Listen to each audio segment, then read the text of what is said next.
Hello po, magandang araw po sa inyong lahat.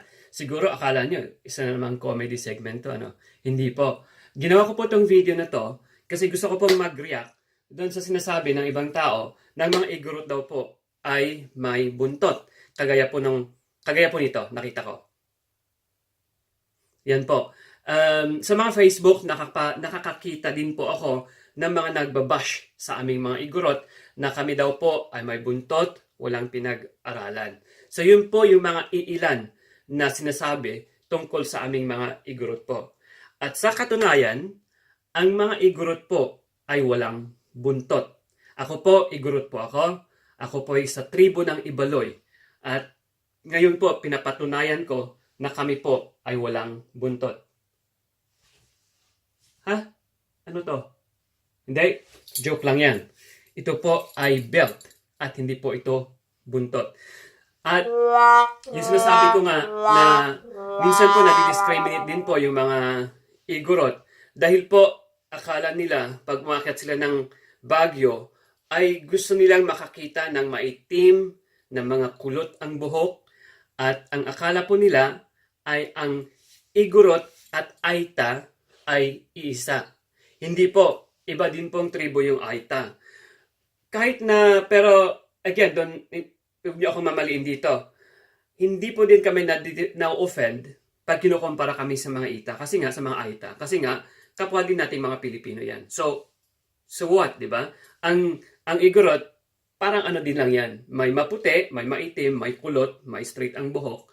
Parang typical na Pilipina din lang yan. Di ba? Lahat ng Pilipina hindi mapuputi. Lahat ng Pilipina hindi maitim. Pilipino or Pilipina. Di ba? So, yun po. So, again, short video lang to. Yung sinasabi ko, ang mga igorot, hindi po balasubas, wala po kaming buntot. Ang isa pa pala, sinasabi, minsan nakikita natin sa Facebook, na yung mga igorot daw, walang pinag-aralan. Yun po, hindi po totoo yan. Kasi po, hindi po naman sa pagmamayabang, may mga igorot din lang naman na lawyer, na doktor, na mga professional. At ang dami nila, nakakalat po yan. Hindi lang po dito sa Benguet, hindi lang po dito sa Baguio, kundi sa iba't ibang parte ng mundo. Totoo po yan. At totoo po yan. At ako po nagpapatunay na may mga igorot around sa mga ibang lugar na nagtatrabaho as professional. Yun po. Yun po ang katotohanan tungkol sa mga igorot. At isa pa po, ngayon po, ang mga pinakasikat na igorot ngayon ay yung Team Lakay, di ba? Yan po sila dito, oh. Hindi pala doon, dito. Yan po, Team Lakay. Yan po, mga kickboxer yan, mga champion yan. Ilan silang champion, di ba? Pero, ako nga, igorot ako, pero hindi ako pwede sa kickboxing. Otherwise, alam mo yun, tulog agad. So, yun po. At saka, isa pa, may mga igorota din po tayo na mga magaganda.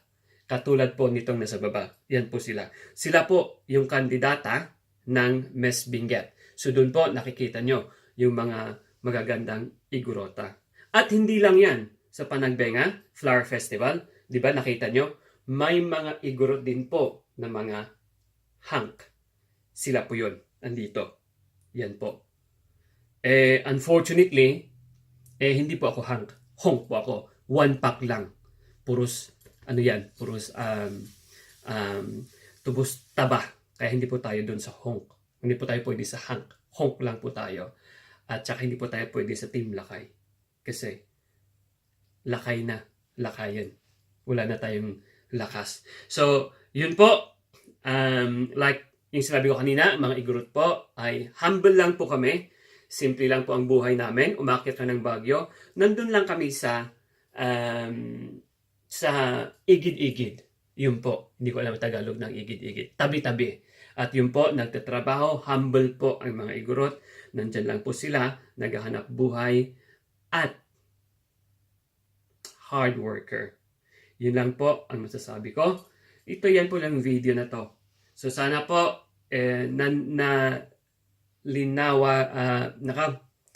sana po nabigyan ko ng idea yung mga kapatid natin na hindi alam kung anong itsura ng igorot. At yan nga po, ako po ay igorot, ako po ay Ibaloy. Lumaki po ako sa Benguet. Yan po, Benguet. Doon pa ako lumaki. Ang Benguet po ay katabi lang ng Baguio. So, ang mga taga Benguet, taga Baguio, iisa. Diba? Yun lang po yung city ng Benguet. So, ayun po. Maraming salamat sa panonood ng video na to. At, isa pa, pag hindi nyo pa napapanood yung mga video ko, may mga nakakatawa. At sigurado, matatawa kayo sa mga video ko. Panoorin nyo para naman masaya-saya ang buhay natin, hindi puro stress, di ba? So again, salamat po. Again, ako po ay Sigurot at wala